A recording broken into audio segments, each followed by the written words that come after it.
Home rule आंदोलन। Morley Minto सुधारों 1909 के पश्चात प्रथम विश्व युद्ध के पूर्व ही भारतीय राजनीति में शांति के वर्ष थे। इन वर्षों में राजनीतिक गतिविधियां नहीं के बराबर थी। इसका मुख्य कारण था कि सूरत की फूट के बाद कांग्रेस का नेतृत्व उदारवादी के हाथों में आ गया था, जो संवैधानिक उपायों में विश्वास करते थे। क्या बोला था कि मार्ले मिंटो सुधार कब हुआ था? 1909 में। इसके पश्चात प्रथम युद्ध के पूर्व के वर्ष भारतीय राजनीति में शांति के थे। क्यों शांति के थे? क्योंकि इस समय राजनीतिक गतिविधियां नहीं के बराबर थी और उसका क्या कारण था? सूरत की फूट। इसके बाद कांग्रेस का नेतृत्व किसके हाथ में आ गया था? उदारवादियों के हाथों में, जो संवैधानिक उपायों में विश्वास रखते थे।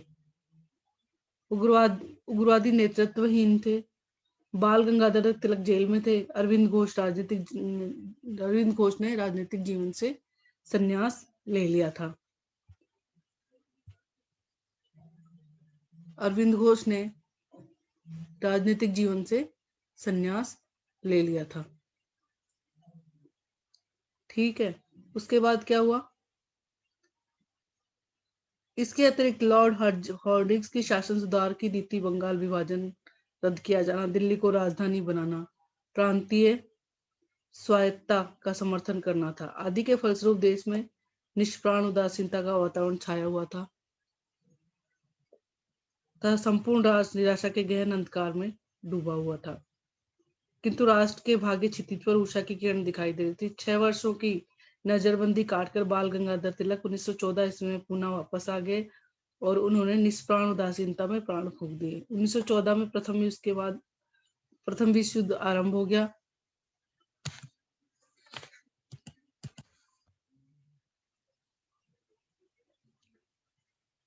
प्रथम विश्व युद्ध आरंभ हो गया।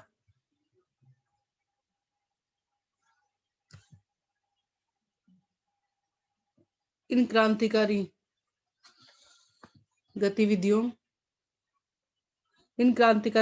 को दमन करने के लिए भारत सरकार ने भारत रक्षा अधिनियम पारित किया। प्रेस पर अनेक प्रतिबंध लगा दिए गए। इस युद्ध में उग्रवादी मुस्लिम लीग सरकार के साथ सहयोग कर रही थी, अतः इन तीनों में स्थायी एकता के प्रयास आरंभ किए गए। यह एकता उदारवादी और उग्रवादी में था। कांग्रेस तथा मुस्लिम लीग में स्थापित करनी थी। तिलक कारावास से मुक्त होकर आए थे, अतः तिलक उदारवादियों और तिलक के बीच समझौते की बातचीत प्रारंभ हुई, किंतु गोखले और फिरोज शाह मेहता उग्रवादियों से समझौता करने को तैयार नहीं थे। फरवरी 1915 ईस्वी में फिरोज शाह मेहता का निधन हो गया।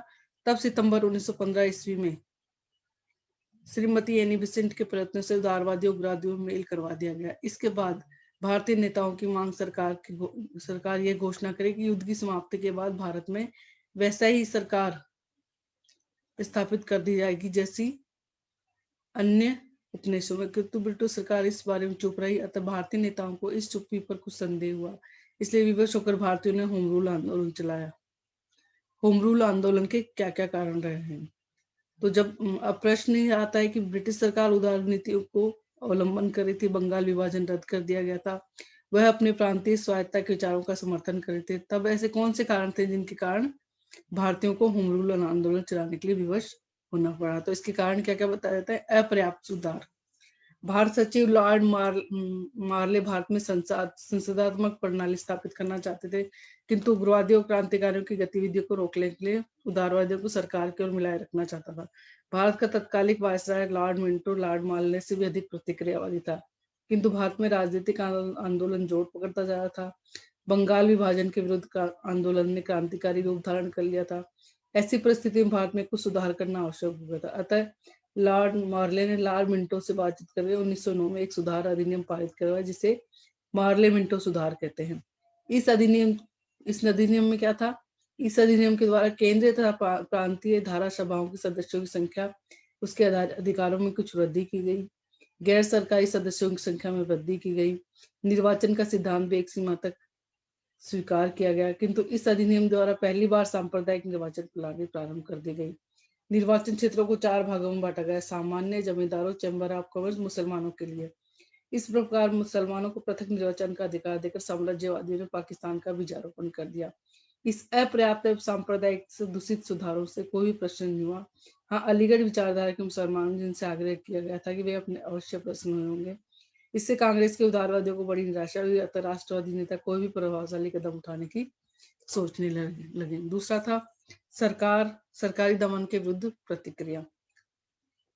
तो 1919 में सुधारों से गुरुवादी सर्वाधिक असंतुष्ट है, उनकी गतिविधियां बढ़ने लगी। दूसरी ओर क्रांतिकारियों की गतिविधियां तेज हो गई। सरकार ने उग्रवादियों और क्रांतिकारियों का दमन करने के लिए 1911 में राजद्रोह सभा अधिनियम पास किया, जिस सार्वजनिक सभाओं पर पाबंदी लगा दी। लाला लाजपत राय सरदार अजीत सिंह को कैद करके बर्मा भेज दिया।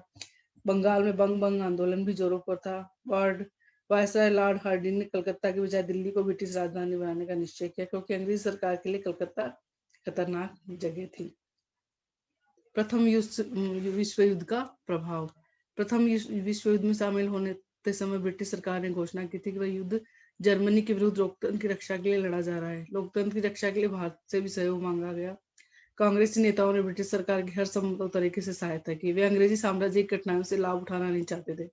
भारत के सारे नेता सोचते थे कि अंग्रेज लोकतंत्र की रक्षा के लिए लड़ रहा है, तो भारतीयों को लोकतंत्र देने से इनकार कैसे किया जा सकता है। तो इंग्लैंड ने तुर्की के विरुद्ध भी युद्ध की घोषणा कर दी। तुर्की का सुल्तान विश्व के मुसलमानों खलीफा था, फिर भी भारतीय मुसलमानों ने अंग्रेजों की सहायता की, क्योंकि ब्रिटिश प्रधानमंत्री ने भारत के मुसलमानों को विश्वास दिलाया था कि तुर्की के सुल्तान के सम्मान की रक्षा की जाएगी। कांग्रेस और मुस्लिम लीग द्वारा सरकार को पूर्ण सहयोग दिए जाने के बावजूद ब्रिटिश सरकार ने भारत को लोकतंत्र देने या औपनिवेशिक स्वराज्य देने के बारे में कुछ भी नहीं किया। अतः औपनिवेशिक स्वराज्य प्राप्त करने के लिए आंदोलन करना अनिवार्य हो गया था।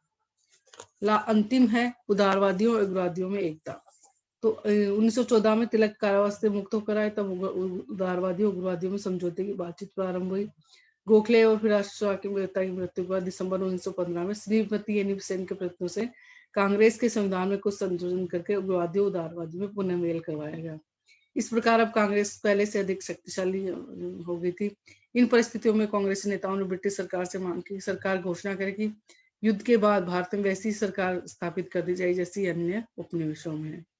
ब्रिटिश सरकार ने इस मांग को उपेक्षा करते हुए चुप्पी साध ली। अतः कांग्रेसी नेताओं ने ब्रिटिश सरकार की नेक नीति पर संदेह हुआ, उन्होंने होम रूल आंदोलन चलाया।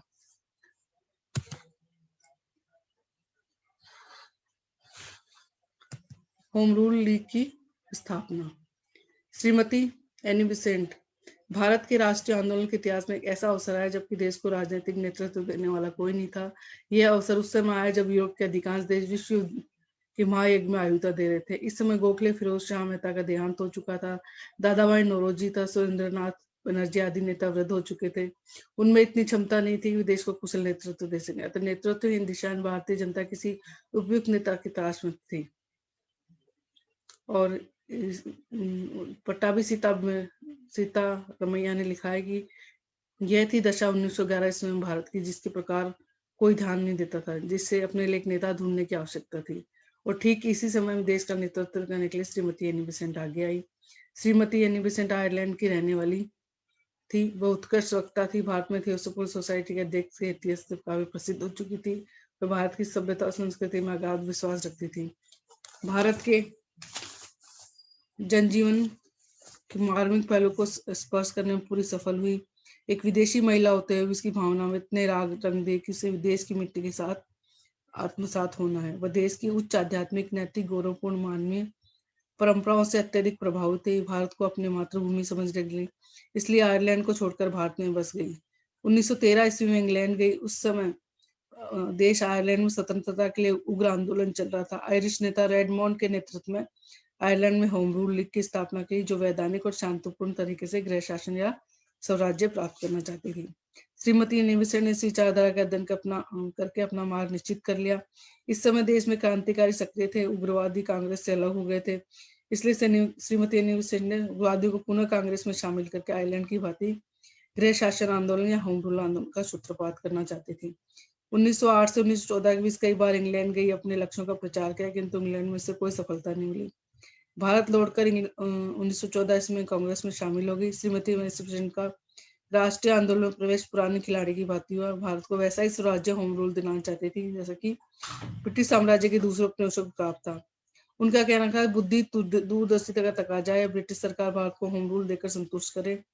डॉक्टर जकरिया के अनुसार उनकी योजना उग्रवादी राष्ट्रीय शक्तियों को क्रांतिकारियों के साथ इकट्ठा होने के रोकने की थी। वह भारतीयों को ब्रिटिश साम्राज्य के अंतर्गत स्वराज्य दिलाकर संतुष्ट रखना चाहती थी। इसलिए श्रीमती अनिल सेन ने एक और कांग्रेस के दो दलों में मेल कराने का प्रयत्न किया, दूसरी ओर एक संवैधानिक आंदोलन प्रारंभ किया, जिससे कि भारतीय राजनीति में क्रांतिकारियों का प्रभाव न बढ़ सके। अपने उद्देश्य का प्रचार करने के लिए उसने 2 जनवरी 1914 में कॉमनवेल्थ नामक साप्ताहिक समाचार पत्र की स्थापना की।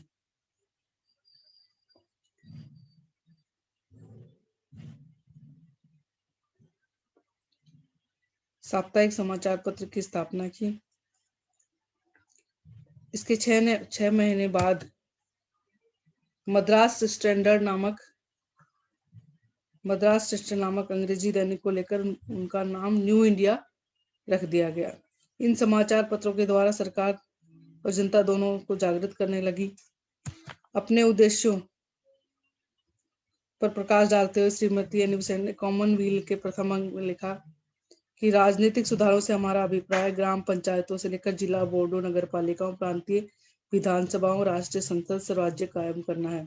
इन सब संस्थाओं को वैसा ही स्वराज्य मिलना चाहिए जैसा कि ब्रिटिश साम्राज्य के अन्य उपनिवेशों को मिला हुआ था।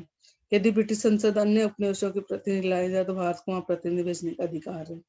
1914 ईस्वी में कांग्रेस के मद्रास में अधिवेशन में उसने कहा कि अब भारत अब साम्राज्यवाद के शिशु गृह में एक शिशु की भांति बनने रहना चाहता।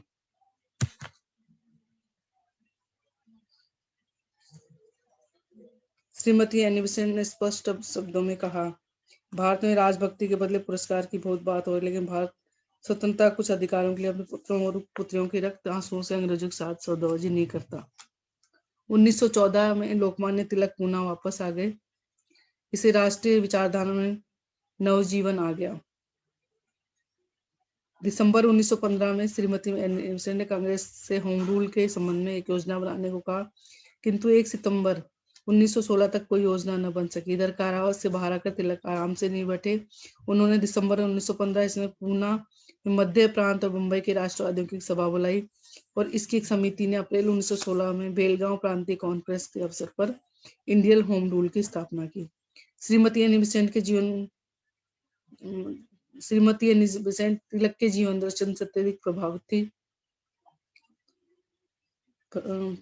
थी। भारतीय संस्कृति के इस महान सेवक के साथ काम करने उनके समान लक्ष्य को प्राप्त करना चाहती थी।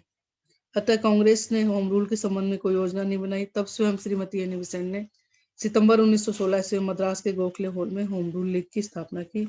इस प्रकार तिलक ने होम रूल लीग की स्थापना पहले की थी, श्रीमती अनिल सेन ने बाद में, किंतु दोनों नेताओं में पर्याप्त सहयोग था।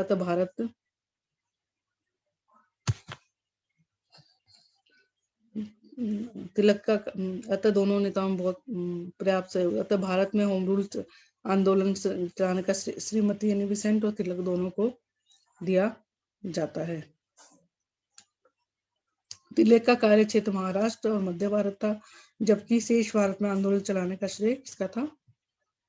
अनिल सेन का था। और भारत में थियोसॉफिकल सोसाइटी जितनी भी शाखाएं थी वे सब होम रूल लीग के कार्यालयों का काम देने लगी।